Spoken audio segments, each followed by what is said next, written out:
प्यारे बच्चों, आज हम कक्षा तीसरी से करेंगे मीठे बोल। इस कविता को आप मेरे पीछे पीछे गुनगुनाएंगे और कविता को मेरे साथ दोहराएंगे।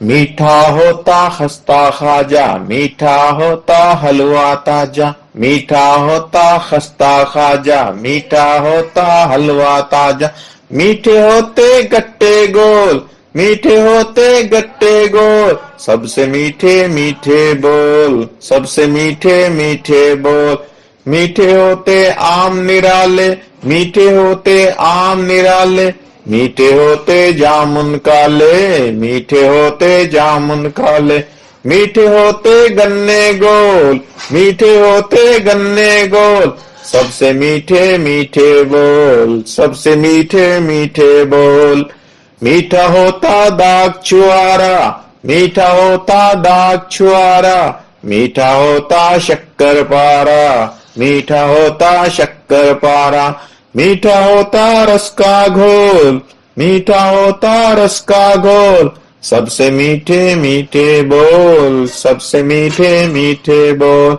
मीठी होती पुआ सुहारी, मीठी होती पुआ सुहारी, मीठी होती कुसली न्यारी, मीठी होती कुसली न्यारी, मीठे रसगुल्ले अनमोल, मीठे रसगुल्ले अनमोल, सबसे मीठे मीठे बोल, सबसे मीठे मीठे बोल।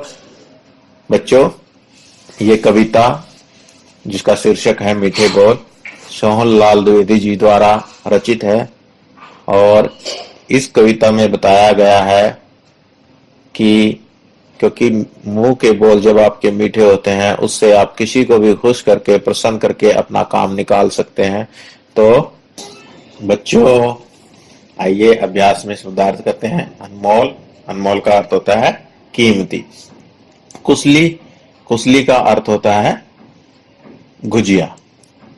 खस्ता, खस्ता का अर्थ है भुरभुरा। खाजा, खाजा एक मिठाई का नाम है।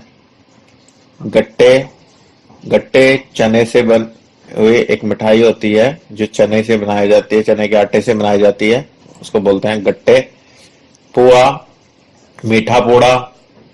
शक्करपारा, खुरमा बोलते हैं जिसे हम, और सुहारी मीठी पूड़ी।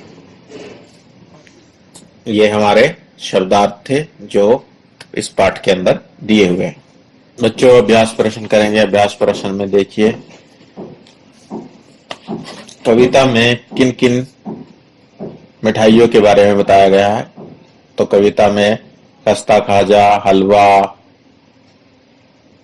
गट्टे, रसगुल्ले, पुआ सुहारी, इन तमाम मिठाइयों के बारे में बताया गया है। तो आप यहाँ पर लिख देंगे खस्ता खाजा, शक्करपारा, गट्टे, हलवा, पुआ सुहारी, कुसली, रसगुल्ले।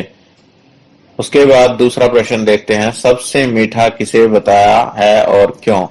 तो कविता में सबसे मीठा किसे बताया गया है? बोल को बताया गया है, क्योंकि सबसे मीठा बोल को बताया गया है क्योंकि व्यक्ति अपने मीठे बोल से किसी का भी मन जीत सकता है। आम को निराला क्यों कहा गया है?